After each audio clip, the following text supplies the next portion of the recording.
자, 그렇죠. 자, 여러분, 얼마나 피곤합니까? 그죠? 여러분 이제 시험 기간이 곧 다가오면 여러분들 아마 절망적으로 더 피곤해질 거예요. 그죠? 그러면 이제 여러분 우리 조선 지난번에 봤는데 우리 회장 친구는 그 가방에다 늘 핫식스를 이제 챙기고 다녀요. 핫식스 그 뭐죠? 그 전생 그 주보에 놔뒀죠. 핫식스 더킹 제로, 그죠? 핫식스도 제로가 나와서 선생님 참 좋아하는데 이제 제로 안 나요? 단품 단종됐어요?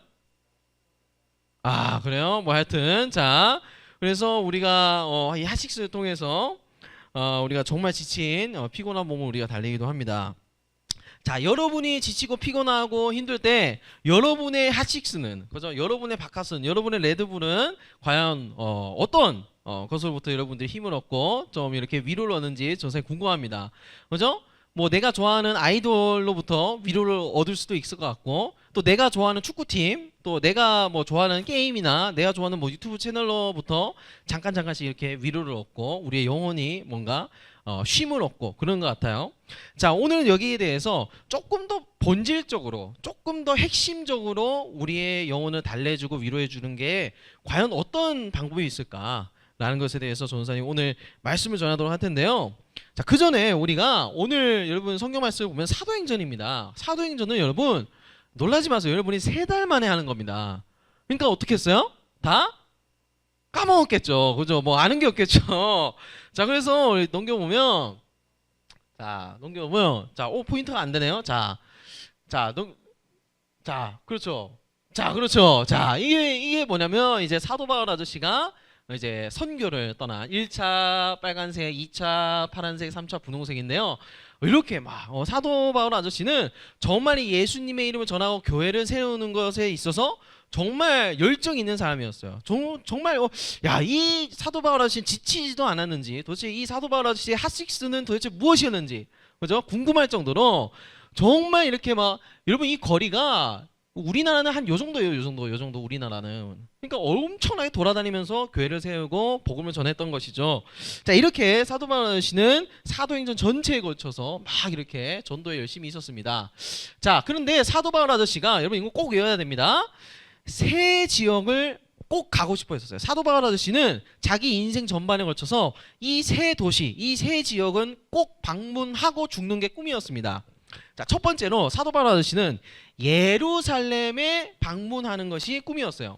원래 사도 바울 아저씨는 뭐 예루살렘에 가는 게 뭐 그렇게 어려운 일은 아니었어요. 그런데 사도 바울이 예수님을 믿게 되면서 예루살렘에 그냥 가기가 어려워집니다. 왜일까요? 바로 이 예루살렘은 유대인들의 본거지잖아요. 유대인들이 누구를 제일 싫어요? 바로 예수님을 제일 싫어하잖아요. 근데 사도 바울 아저씨가 저렇게 예수님의 이름을 널리 막 퍼뜨려 다니니까 이 유대인들의 눈에는 어떻게 보이겠어요? 저런 나쁜 X 이렇게 보일 거 아니에요. 그러니까 이 사도 바울 아저씨가 예루살렘에 가는 것은 곧 죽음이나 다름없어요. 그런데 사도 바울 아저씨는 예루살렘에 꼭 가야만 했었어요. 왜냐? 이런 거였어요. 한번 읽어볼까요? 시작. 그러나 이제는 내가 성도를 섬기는 일로 예루살렘에 가노니 이는 마게도냐와 아가야 사람들이 예루살렘 성도 중 가난한 자들을 위하여 기쁘게 얼마를 연보하였습니다. 우리 지난번에 전생에 말씀 나눈 거예요. 예루살렘 교회가 너무 가난한 상황에 놓인 거예요. 너무 이렇게 정말 빈곤 가운데 정말 빠진 사람들이 너무 많아서 그 사람들을 돕고 물질적으로 후원하기 위해서 이 사도 바울 아저씨를 통해서 많은 그 이방 지역의 그 외국인 그 크리스천들이 자기 재산을 털어다가 예루살렘 교회를 위해서 헌금을 했어요. 구제 헌금을 한 거예요. 그래서 이거를 다 모아보니까 엄청난 액수가 모인 거예요. 그래서 이것을 사도 바울 아저씨가 예루살렘 교회로 대신 배달을 하러 가야 되는 상황에 있었어요. 여러분 이거는 굉장히 중요해요. 왜냐? 여러분 이 당시에 이스라엘 유대인 민족들과 이방 민족들은 서로 어떤 사이라 그랬죠? 완전 그냥 원수였어요. 이방 민족들은 유대인들을 향해서 저는 잡종 개 돼지들 이렇게 표현을 했고요. 그러니까 유대인의 입장에서 이방인들이 뭐 하나님의 구원을 받고 하나님의 백성이들 이런 건 상상을 못하는, 너네들은 그냥 이 세상에 그냥 지옥의 땔감으로 쓰이는 사람들이다 라는 인식이 유대인들이었고, 이방인들도 유대인들을 바라봤을 때 저런 우리를 맨날 무시하고 유난을 떠는 아주 저 입맛이 까다로운 민족 해가지고 유대인들을 또 싫어하고, 그러니까 서로 싫어했어요. 그러니까 오늘 우리나라로 따지면 요즘은 이제 한국 사람들이 이제 중국을 조금 더 싫어하긴 하는데 뭐 역사적으로 따지면 우리가 일본이랑 앙숙이잖아요, 그죠? 그러니까 이런 거예요. 오늘날 더남제일교회가 많이 이제 경제적으로 재정적으로 어려워진 거예요. 그리고 우리 중에서 가난한 분들이 많아지고, 우리 이제 수련회 이런 것도 꿈도 못 꾸게 되고, 이제 뭐 이제 레크레이션 한 번 하려 그러면은 1년에 한 번 겨우 해야 되고, 막 재정적으로 엄청나게 어려운 상황이 도남제일교회에 있는 거예요, 만약에. 그런데 어느 날 일본에 있는 크리스천들이 정말 이름도 모르고 뭐 나카무라상인지 뭐 이름도 모르는 그 일본에 있는 크리스천들이 자발적으로 헌금을 해가지고 돈을 모아다가 도나무 제일교회상 막 이렇게 해가지고 구제헌금을 딱 모아다가 주는 거예요, 그냥 공짜로. 여러분, 그러면 어떤 마음이 들겠어요? 아무리 그 일본 사람들, 일본 민족 그 역사적 앙숙인 관계가 있다고 해도 와, 진짜 너무 고맙다, 그죠? 그 일본에 있는 형제 자매들도 우리랑 같은 크리스천이구나라는 것을 인지를 하고 인식을 하게 되겠죠. 바울은 이거를 위해서 예루살렘에 꼭 가고 싶어 했어요. 이방 민족이든 유대인이든 예수님 안에서 우리는 하나가 될 수 있다, 일치 연합이 될 수 있다는 것을 꼭 보여주기 위해서 자기의 목숨의 그 위협을 무릅쓰고 예루살렘에 반드시 가고 싶어 했었어요. 그래서 첫 번째로 예루살렘에 꼭 가고 싶어 했고요. 두 번째로는 로마에 가고 싶어 했습니다. 조선사님, 궁금해요. 로마는 나라 아닌가요? 나라. 자, 여러분, 로마는 나라이기도 한데, 여러분, 로마 제국의 수도는 로마입니다. 왜 그러냐면 옛날에는 이제 도시가 하나의 국가가 될 수 있었어요. 하나의, 예를 들어서 오늘날 우리 서울이 힘이 세져가지고 대전을 먹고 부산을 먹고 이 한반도를 다 먹으면 서울 제국이 되겠죠. 약간 그런 듯이 로마가 한 도시에서 시작이 돼서 뭐 이렇게 전 세계를 제패해가지고 로마 제국이 된 거거든요. 그래서 로마 제국의 수도는 로마예요, 로마. 바울은 이 로마 수도, 그죠? 로마 도시를 가고 싶어 했어요. 왜 그랬냐면, 자, 여러분 볼까요? 자, 거꾸로 갔네요. 자, 한번 읽어볼까요? 시작. 내가 너희를 보기를 간절히 원하는 것은, 자, 로마 사람들은 너무 보고 싶어 했대요. 자, 15절. 로마에 있는 너희에게도 복음을 전하기를 원하노라. 그러니까 로마에 있는 여러 교회들을 방문해서 예수님의 이름을 알리고 싶어 했대요. 그러니까 바울의 목적은 이거였어요. 이 당시에 로마는, 그러니까 모든 길은 로마로 통한다라는 어떤 속담 격언이 있을 정도로 오늘날로 따지면 워싱턴이랑 뉴욕을 합친 거예요. 그러니까 완전 거대 도시에다가 다양한 인종들이 모여 살고 정말 많은 문화가 이 로마 한가운데 있는, 그러니까 여기에 예수님이 이름이 전파가 되면은 제일 빠르게 예수님의 이름이 어떻게 해요? 온 세계로 전파될 수 있는 길이 열리겠죠. 그래서 바울은 로마에 방문을 해서 로마에 있는 여러 교회들에게 예수님의 이름을 전하고 크리스천들을 독려하고 이런 것을 원해서 로마에 너무나도 가고 싶어 했습니다. 자, 그리고 마지막으로는 스페인으로 가고 싶어 했어요. 바울은 스페인으로 가는 게 목적이었습니다. 자, 한번 읽어볼까요? 시작.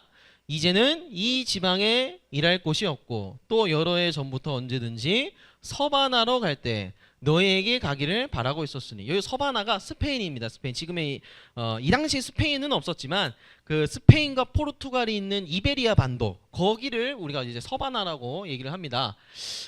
왜 그랬냐면 이 당시에, 그러니까 여기죠, 여기예요, 여기 이제 여기인데 왜 스페인 지역으로 가고 싶어 했냐? 이 당시 유럽 사람들이 생각한 이 세상의 마지막, 이 세상의 땅끝은 스페인 땅이었어요. 그러니까 여러분, 이건 알아야 된다. 우리가 성경을 볼 때, 여러분, 콜럼버스가 뭘 했죠? 기억나요? 콜럼버스 배 타고 뭘 발견했어요? 우리 문과 많잖아. 신대륙을 발견했죠. 아메리카. 여러분, 이 당시는 아메리카를 발견하기 무려 1400년 전입니다.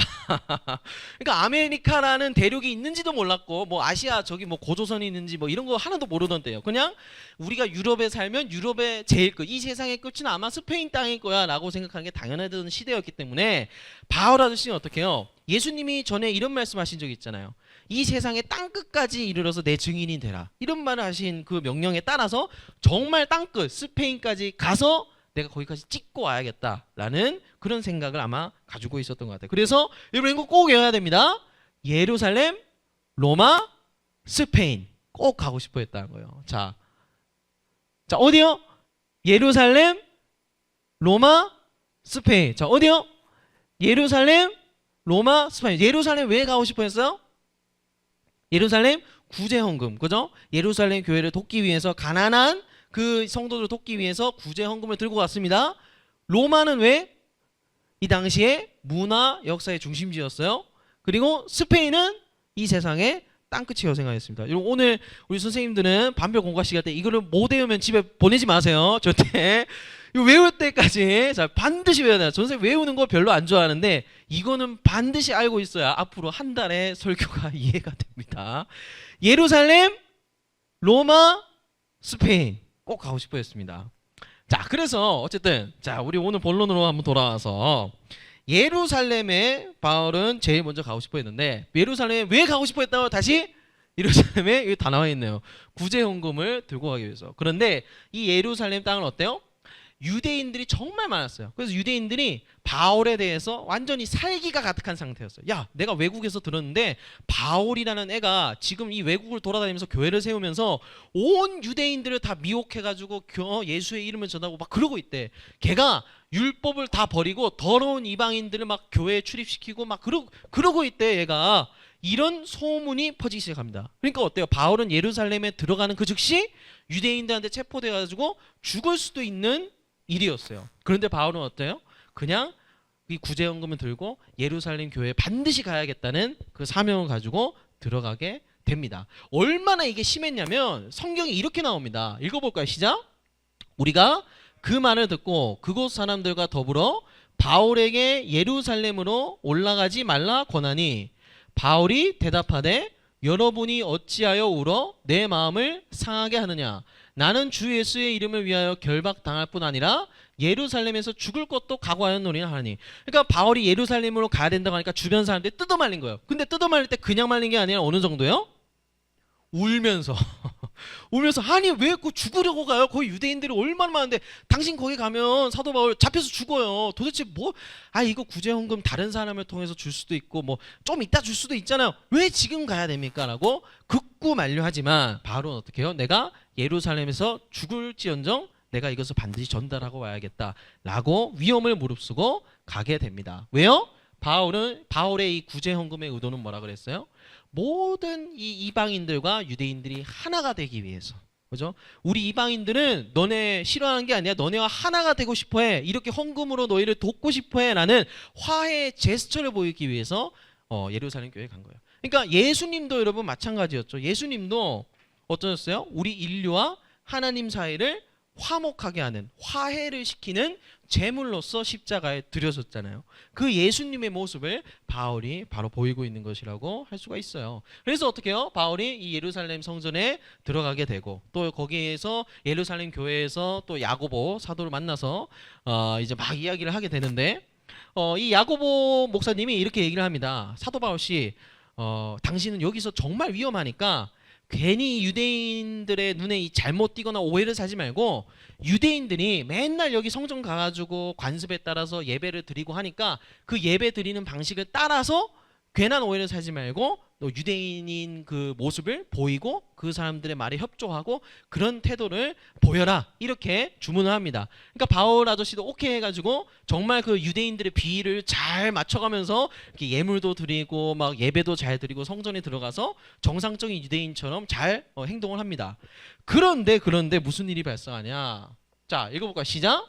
그 이래가 거의 참에 아시아로부터 온 유대인들이 성전에서 바울을 보고 모든 무리를 충동하여 그를 붙들고. 분명히 바울은 눈에 뭐 거슬릴 만한 행동을 한 게 없어요. 근데 누가 바울을 또 알아봐요. 저 뭐야, 저 바울 아니야, 저 내가 외국에서 본 적이 있는데 하는 그 유대인들이 갑자기 나타나가지고 바울을 붙들고 어떻게 합니까? 28절 외치되 이스라엘 사람들아 도우라. 이 사람은 각처에서 우리 백성과 율법과 이곳을 비방하여 모든 사람을 가르치는 그 자인데. 그러니까 뭐라 그래요? 야, 이 사람이 그 유명한 바울입니다, 여러분. 바울 우리 율법을 다 버리고 우리 조상들을 비방하고 이 이방인들을 데리고 와가지고 성전에서 더럽히게 하는 그 바울입니다라고 선동을 하고 왜곡을 하고 날조를 해서 어떻게 해요? 온 성이 소동하여 백성이 달려와 모여 바울을 잡아 성전 밖으로 끌고 나가니 문들이 곧 닫히더라. 바울 아저씨가 어떻게 해요? 잡혀요. 그래서 성문 밖으로 끌어갑니다. 여러분 성문 밖으로 끌어가는 이유는 뭘까요? 여러분 성문 안에서는 사람을 함부로 죽이면 안 돼요. 그거는 이스라엘 유대인 민족들 상에서도 그건 나쁜 일이에요 진짜. 근데 성문 밖에서는 어떻게 해서도 사실 상관이 없어요. 그래서 성문 밖으로 가서 그들이 그를 죽이려 할 때, 그러니까 막 정말 바울을 막 때려 패고 돌로 던지고 막 발로 차고 진짜 죽이려고 했어요. 근데 그 모습이 이 군대, 로마 군대에 들어가게 됩니다. 그래서 바울이 어떻게 해요? 무리 가운데서 어떤 이는 이런 말로, 어떤 이는 저런 말로 소리치거든. 그러니까 사람들이 바울을 붙잡고 뭐 너무 흥분을 해가지고 이 유대인들이 드디어 이 건수 잡았다 이거예요. 그리고 너무 흥분해가지고 자기들이 무슨 말을 하는지도 모르는 그런 상황에서 어떻게 해요? 바울을 이 군대 장관이 그 군대 백부장이 천부장이 다 이렇게 이끌고 바울을 진영 안에 감옥에다가 일단 넣어 놓습니다. 그런데 뭐 계속 폭행을 당하고 군사들한테 끌려가고 그리고 백성들도 계속 바울을 없이 하자고 하고 없애버리자 그러고 막 그러고 있습니다. 여러분 그런데 이 표현 잘 보세요. 이 없애버리자라는 표현을 우리가 어디서 한번 본 적이 있어요.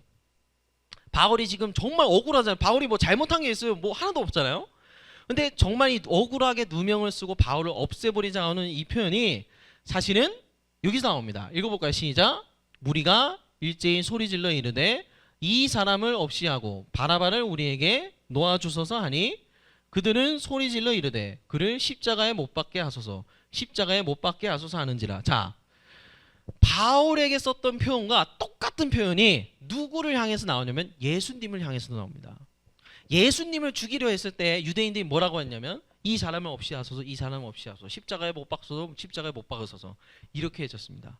똑같이 바울한테도 어떻게 하고 있는 거예요? 똑같이 그 말을 하고 있는 거예요. 이 사람을 없이 하소서 없이 하소서. 그러니까 여러분 아무리 시간이 몇십 년이 지났어도 유대인들의 이 예수님을 향한 증오와 혐오는 변하지 않는 거예요. 사람은 절대 변하지 않는 거예요. 여러분 이런 말이 있어요. 그죠? 민심은 천심이다. 민심은 천심이다. 이런 말 여러분 들어봤어요. 국민의 뜻이 하나님의 뜻이다. 뭐 이런 거. 여러분 다 거짓말입니다. 단 한 번도 민심은 천심 이어 본 적이 없어요. 민심이 천심이 되는 순간 타락합니다. 그죠? 민심은 늘 없이 하자는 거예요. 예수님 이름 전하는 사람도 죽이자는 거예요. 예수님을 전하는 사람도 죽이자는 거고 예수님도 십자가에 못 박아 죽이자. 이게 늘 민심의 실체고 어떤 이 백성들의 타락한 무리들의 실체였습니다. 똑같이 바울에게도 그 일을 하고 있는 거예요. 자, 그러니까 어떻게 합니까? 영내로 이제 들어가서 이제 바울이 감옥 안에 갇히게 되는데 이런 구절이 나오죠. 읽어볼까요? 시작. 그날 밤에 주께서 바울 곁에 서서 이르시되 담대하라 내가 예루살렘에서 나의 일을 증언한 것 같이 로마에서도 증언하여야 하리라 하시니라. 드디어 오늘 읽은 본문이 나오죠. 그러니까 대충 요약을 하면 이겁니다. 바울은 정말 순수한 의도로 예루살렘 교회를 돕기 위해서 헌금을 들고 가서 전달해 줬어요. 그리고 유대인들의 비위까지 맞춰가면서 정말 뭐 누명 쓸 일도 없었어요. 그런데 이게 웬일이에요? 정말 어이없는 선동과 왜곡과 날조 때문에 폭행을 당하고 거의 죽여서 두드려 팹을 막 당해가지고 거의 지금 죽을 위기에 놓여서 감옥까지 갇힌 신세가 됐습니다. 그럼 바울이 얼마나 억울했을까요? 그러니까 억울한 것보다도 얼마나 비통하고 힘들고 고난 때문에 고통 때문에 이 감옥 안에서 힘들었을까요? 여러분 그렇습니다. 우리가 그렇잖아요. 집에서 동생이 했는데 그죠? 뭐 동생이 집안일 다 어지럽히고 동생이 뭘 잘못했는데 엄마가 와가지고 엄마 아빠가 와가지고 야 너 네가 그 관리를 잘했어야지 왜 그 동생 이렇게 하게 놔두냐 이러면은 억울해요 안 억울해요? 억울해요 안 억울해요? 억울하잖아요 그죠? 동생이 있는데 왜 나한테 그래? 왜 내가 맞으라고 나한테 뭐라 그러고 그렇잖아요. 동생이 이렇게 하고 다른 가족이 한 일이 내가 덤탱이를 써도 우리가 누명을 쓰고 하면은 정말 어려운 게 사람이고 정말 힘든 게 사람인데 바울의 지금 입장은 얼마나 힘들고 어려웠을까요? 여러분 그런데 오늘 이런 말이 나오죠. 그날 밤에 바울이 억울하게 감옥에 갇힌 이 밤에 예수님께서 바울 곁에 서서 말씀하셨다는 거예요. 담대하라 내가 예루살렘에서 나의 일을 증언한 것 같이 로마에서도 증언해야 하리라. 바울아 너 여기서 더 담대해야 돼. 너 여기서 마음 더 강하게 먹어야 돼. 내가 너랑 함께 있잖아. 너 있잖아. 너 예루살렘에서 이런 고난을 받았지? 너 로마에서도 똑같이 받게 될 거야. 똑같이 고난이 있을 거야. 너 견딜 수 있어야 돼. 라고 예수님께서 얘기하고 계시는 거예요. 여러분, 이 바울 곁에 서신 예수님은 오늘 우리 곁에도 서 계실까요? 안 계실까요? 서 계신다는 거예요. 동일하게 예수님은 우리와 같은 절망 가운데 또 억울한 누명이나 또 고난과 고통 가운데 있는 우리 옆에 서서 우리에게 담대하라고 말씀하고 계시는 거예요. 여러분, 그렇습니다. 우리에게 예수님은 여전히 힘이 되시고 위로가 되어주시고 어떻게 우리가 살아가야 하는지 길을 알려주신다는 거예요. 여러분, 그래서 우리는 어떻게 보면은 우리 이따가도 부를 찬양 가사 중에 있지만 예수님은 또 하나님은 우리 인생의 가장 큰 등대라고 할 수가 있어요. 우리가 어두움에 있을 때 어디로 가야 될지 모를 때 또 고난과 또 이유 없는 그 아픈 일 때문에 방황하고 있을 때 빛을 따라서 등대가 가리키는 빛을 따라서 그냥 따라가기만 하면 되는 그런 예수님이 있기 때문에 우리는 어떻게 보면은 다른 사람들보다는 조금 나은 입장이라 할 수 있어요. 왜냐하면 전사님이 뭐 지난번에도 이제 많은 일들을 들었지만 여러분이 그렇잖아요. 여러분 주위에도 보면은 막 이렇게 좀 어려움이 있는 자해를 하는 친구들 있어요, 없어요? 학교에 뭐 있죠. 뭐 우리 중에서 있을 수도 있고 뭐 학교도 있을 수도 있고 막 있잖아요. 그 아대 이렇게 차고 다니는 친구들 벗겨 보면 이제 막 자해를 한 흔적이 있죠. 이런 그런 친구들 정말 어려움 가운데 고통 가운데 빠진 친구도 있잖아요. 근데 그 친구들 속사정을 자세히 들어보면 대부분 이런 경우가 많아요. 가정 환경에서 올바르게 좀 케어가 안 되는 거예요. 그러니까 계속 자해를 해서 학교에서 상담을 받았어요. 근데 학교에서 상담을 받았는데 그 상담 사실이 부모님한테 전해지는 거예요. 그러니까 부모님은 집에서 또 애한테 뭐라 그러겠어요? 너 왜 인생을 그따구로 사냐 가지고 막 폭력을 휘두르고 막 언행을 막 욕하고 막 그러니까 애는 어떻게 집에 있기 싫고 그럼 또 밖에 나가고 그럼 밖에 나가서 그 가출을 하게 되는 거죠. 그럼 또 그 아이는 뭐요? 제대로 된 어떤 자신의 인생의 등대가 되어줄 사람을 전혀 그 인생 가운데서 한 번도 찾을 수가 없는 거예요. 그러니까 어떻게 해요? 자기가 조금이나마 위로를 얻고 조금이나마 즉각적으로 좀 이런 것들을 경험할 수 있는 여러 가지 뭐 술, 뭐 마약, 뭐 담배, 뭐 예를 들어 성매매를 한다든가 뭐 조건 만남 이런 거 있잖아요. 그런 것들을 통해서 이 친구들은 조금이나 위로와 위안을 받고 위로를 얻는 그 통로로 사용하는 거예요. 어떻게 보면 여러분 다른 친구들은 뭐 이 세상 다른 친구들은 그런 친구들을 보고 뭐 아우 쟤 왜 저래 쟤 왜 저렇게 사 이렇게 할지 몰라도 우리 같은 크리스천들 여러분 예수 믿은 거 어디다 써먹어요. 그런 아파하는 친구들을 영원히 굶주린 친구들 보면서 우리는 안타까워할 줄 알아야 돼요. 왜요? 그 친구들은 한 번도 우리는 아무리 방황하고 우리는 아무리 하나님을 떠나도 다시 돌아갈 수 있잖아요. 등대가 있으니까. 근데 그 친구는 그 등대 자체를 본 적이 없어요. 들어본 적도 없고 마음에 가져본 적도 없는 친구들이에요. 더군다나 옆에 있는 부모님들은 다 하나같이 어디 나사가 풀려가지고 뭐 배울 점도 없어요. 그러니까 인간으로서부터 그 관계로부터 얻는 위로도 없는 거죠. 그러니까 우리에게는 이 인생의 등대가 있기 때문에 이 하나님 우리가 아무리 방황하고 고통 가운데 있더라도 우리는 따라갈 수 있는 그 하나님이라는 등대가 있기 때문에 우리가 이 고난과 고통을 견딜 수가 있다는 것이죠. 예수님께서 말씀하셨어요. 주께서 바울 곁에 서서 있을 때 담대하라. 이 고난과 고통이 있지만 너의 어려운 상황 방황하는 상황이 있지만 담대하라. 내가 너의 곁에 있고 위로와 힘이 되어주겠다라고 오늘 나도 여러분의 곁에 서서 말씀하고 계신다는 거예요. 그러면 마지막 질문이에요. 이런 질문이 생길 수 있어요. 아니 그럼 하나님 차라리 아무런 고난도 없고 고통도 없고 아픔도 없이 그냥 하하호 하나님 너무 좋아요 하하 그냥 그렇게 살면 되잖아요. 왜 우리 삶에 아픔을 가끔씩은 허락하시고 왜 고통을 허락하시고 고난을 허락하실까요? 하나님은 그냥 해피하게 그냥 지내면 안 돼요? 전도사님도 가끔씩 드는 질문이에요. 왜 사람과 사람 사이에 아픔을 주시고 어떤 사람한테 이별을 주시고 어떤 사람에게는 다른 고통을 주고 왜 그렇게 하실까요? 자, 우리 성경을 한번 찾아보실까요? 성경에 우리 고린도후서를 한번 찾아보겠습니다. 고린도후서는 우리 전사님 성경 신약 성경에 286페이지에 있습니다. 고린도후서 1장 신약 성경 286면 자, 하나님께서 왜 우리에게 이런 아픔과 고난을 허락하실까? 고린도후서 1장 자, 신약 성경 286페이지 9절과 8절과 9절을 읽겠습니다. 8절 읽겠습니다. 시작. 형제들아 우리가 아시아에서 당한 환난을 너희가 모르기를 원하지 아니하노니 힘에 겹도록 심한 고난을 당하여 살 소망까지 끊어지고. 자 잠깐만요. 사도 바울 아저씨가 아시아라는 곳에 가가지고 뭐 또 고난이 있었나 봐요. 또 어려운 일이 있었나 봐요. 뭐 사도 바울 아저씨 보면 알죠. 자기 마음대로 안 돼요 인생이.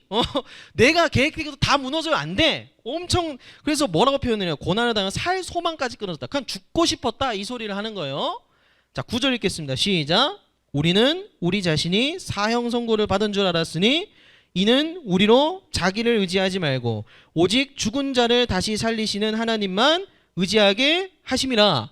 자 정말 사형 선고를 받아서 죽는 줄 알았대요. 근데 나중에 이 사도 바울 아저씨가 깨달은 거예요. 왜 우리한테 고난이 있고 고통이 있고 아픔이 있느냐. 자기를 의지하지 말고 오직 죽은 자를 다시 살리시는 하나님만 의지하게 하려고 고난을 주셨다. 자 앞으로 볼까요? 하나님 왜 우리 가운데 아픔을 주시고 가끔씩 고난과 고통을 허락하십니까? 결론적으로 이렇습니다. 나를 의지하는 게 아니라 내 인생의 전부를 하나님에게 의지하게 하기 위해서 하나님은 고난을 허락하십니다. 하나님의 마지막 최종적인 목적은 그거예요. 하나님 없으면 살지 못한다가 내 입에서 진실로 고백이 나오게끔 하나님은 우리 인생을 다루십니다. 그런 면에 있어서 여러분 너무 충격받고 놀라지 마세요. 하나님은 여러분이 세운 계획과 여러분이 지금 뭐 품고 있는 비전과 여러분이 나는 나중에 뭐 어떻게 할 거야 라는 그 모든 계획을 하나님은 무너뜨리실 거예요. 하나님은 여러분의 길을 지지하지 않으실 거예요. 하나님은 여러분이 보고 있는 이 세상의 세계관을 다 무너뜨리실 거예요. 근데 정말 놀라운 거는 다 무너지고 다 끊어지고 다 번복이 되고 다 끝났어요. 그런데 놀라운 일이 돌아보니까 하나님이 내 멱살을 잡고 인생을 쭉 끌고 오세요. 그리고 나서 내가 할 수 있는 고백이 뭐냐? 아, 진짜 하나님 아니면 사는 게 불가능하구나. 하나님이 아니면 이 인생을 살아간다는 것 자체가 불가능. 내 힘으로 살고 내 힘으로 계획하고 내 머리로 살아간다는 게 진짜 불가능하구나라는 것을 우리가 머리와 지식으로 하는 게 아니라 삶으로 알게끔 하나님을 알게 하세요. 그리고 그게 바로 하나님께 영광인 거예요. 여러분 하나님께 영광 돌린다는 표현은 우리가 뭐 찬양을 하고 하나님께 헌금을 막 털어드리고 뭐 하나님께 예배 출석하고 그래서 하나님께 영광이 되는 게 아니라 성경이 말하는 하나님께 영광이 된다는 표현은요 이거요. 하나님 제가 하나님 아니면 못 삽니다. 주님 아니면 전 못 삽니다. 이 고백이 나올 때 하나님은 영광 받으십니다. 유일해요. 하나님은 다른 무엇도 필요 없어요. 하나님과 나와의 관계에서 신혼의 관계, 사랑의 관계, 우리가 주고받을 수 있는 그 깊은 사랑의 관계, 그게 진짜 내가 깨달아졌을 때 하나님은 기뻐하시고 영광 받으십니다. 그래서 하나님은 그래요. 하나님은 우리가 뭔가 노력을 하고 힘을 들인 것에 그냥 얹어가서 그냥 덧붙이시는 분이 아니에요. 그러니까 하나님 제가 이만큼 했어요. 그냥 따라오세요. 컴온 이게 아니라 내가 노력하고 내가 힘낸 게 다 무너져요. 나 어떡하지? 어떻게 하나님 저 이제 어떻게 살아요? 근데 하나님이 끌고 가세요. 괜찮아 일로 와. 내가 힘 주고 위로 주고 너한테 능력을 더해줄게. 걱정하지 마. 끌고 와. 그리고 돌아보면 하나님이 쭉 만들어 가시는 인생의 시나리오가 쭉 써 있어요. 여러분 전도사님도 마찬가지입니다. 전도사님이 20살 때 전도사님이 처음 시작했어요. 20살. 내년에 몇 살이에요? 우리 고3. 내년에 교회 전도사님으로 간다고 한번 생각을 해보세요. 자, 보통 부담감이었겠어요? 아무것도 모르고 전도사님을 했어요. 근데 그 20살의 그 전도사님한테 하나님이 어느 날 딱 경준아 너는 3년 뒤에 초등부 사역을 마무리할 거고 한 5년 뒤에 서울에 너 아는 사람 아무도 없는 성북구 도남동이라는 그 도남제일로 가가지고 한 70명 되는 애들을 맡아가지고 너 매주 설교할 거고 뭐 크리스천 베이직가 너 이거 하게 될 거고 너 나중에 누구랑 결혼을 할 건데 너 뭐 31살에 뭐 어디 교회 가지고 하나님이 미리 이걸 다 알게 한다고 생각해 보세요. 전 사람 못해요. 도망가요. 내가 그걸 어떻게 해요? 하나님 못해 안 해. 도망갑니다. 모르고 그냥 끌려간 거예요. 그리고 전도사님은 23살쯤에 군대를 가려고 했어요. 근데 어떻게 해요? 군대를 갔더니 당뇨래. 가지 말래 군대를. 그래서 아직까지 군대를 못 가고 있잖아요. 다 계획 세워놓고 다 뭐하고 다 한 거 다 무너져요 다. 근데 뭐 어떻게 또 가요 인생이. 그래서 결국에는 우리 인생이 하나님이 방향타를 잡으시고 끌고 가시는구나. 이거를 알게 하시려고 하나님은 우리에게 고난과 고통을 허락하신다는 것입니다. 그리고 그뿐만이 아니라 오늘 바울에게 하시듯이 우리한테 뭐요? 뭐가 되어 주신다고요? 핫식스가 되어 주신다는 거예요. 레드불이 되어 주신다는 거예요. 우리가 피곤하고 힘들고 낙심하고 지칠 때 우리 계획이 우리 뜻대로 안 되고 누명을 쓰고 고난을 겪을 때 내버려 두시는 게 아니라 내가 너에게 힘이 되어 주겠다. 오늘 이 하나님의 말씀으로도 우리를 위로하시기를 기다리고 계신다는 사실을 여러분 다음 한 주간에는 꼭 이걸 가슴에 품고 그죠? 우리 큐티 그죠? 그 뭔가 헤어진 여자친구 남자친구 같은 그죠? 꼭 하나님을 만나고 경험하는 다음 한 주간 되기를 소망합니다.